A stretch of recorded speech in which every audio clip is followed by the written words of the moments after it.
Hello, it's Jonathan Cunningham here from Storm, and I'm just showing you around a 1920s, 1930s house here in the Walton area of Liverpool. The reason for this is I just want to show you some of the different types of asbestos that we found here, particularly as a AIB, asbestos insulation board, in the front room. So I'm just going to take you into the house.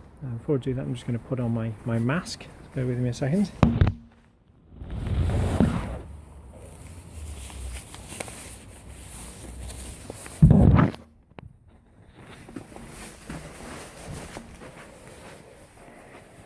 Okay, here we are in typically decorated, so 1970s, 1980s.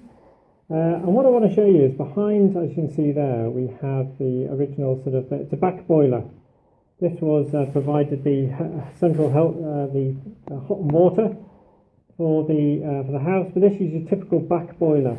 Just to see the back boiler in situ. And the other aspects here, this is obviously the front fireplace. So the fire provided warmth to the downstairs lounge, but also the likes of the back boiler, as you can see there, situated in there, is what we're looking at. And what I wanted to highlight your attention to is this. Now we did a survey on the house approximately a couple of months ago, and in the survey it said, please do not disturb any original fireplacing because there could be asbestos insulation board acting as a backboard, and that's exactly what we found. The client got in touch just to say, look, I am intending to take that fire out, so we felt obliged to come back just to do some preliminary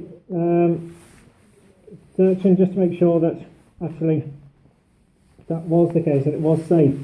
So we brought a gas company in, obviously a plumber just to disconnect it safely, and also electrician. And here what we see,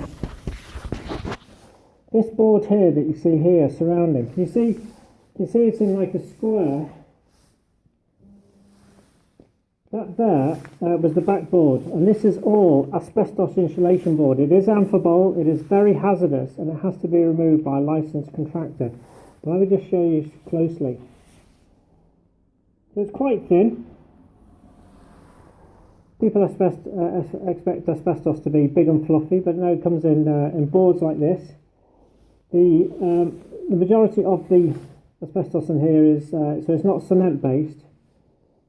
It is very much sort of board based. So as you can see there, it's had several screws screwed into it, as you can see. You can see there that this is the asbestos we're talking about. And you can just see the fibres. If you have a little look closer, you can actually see the fibres on it. And this is your typical asbestos insulation board, which was here to protect the fire surrounds because of its fire and its thermal properties. We've also looked up the chimney. This is up there with our torches. You can't see any further on. We've also looked upstairs just to see if there's any further upstairs chimneys. There's only this one, and actually it sort of goes into a small, but there's no further evidence of any other fireplaces. So there you go. So the sort of things you should consider if you're a householder, renovator, is any of these old fireplaces. Just previously you would have no idea the asbestos was there, and yet the plumber who took this out, he probably didn't even realise it either. Luckily it's intact, hasn't been disturbed. But someone went in smashing it up, they would have had huge fibre release, and all in here would have been contaminated. So there you go.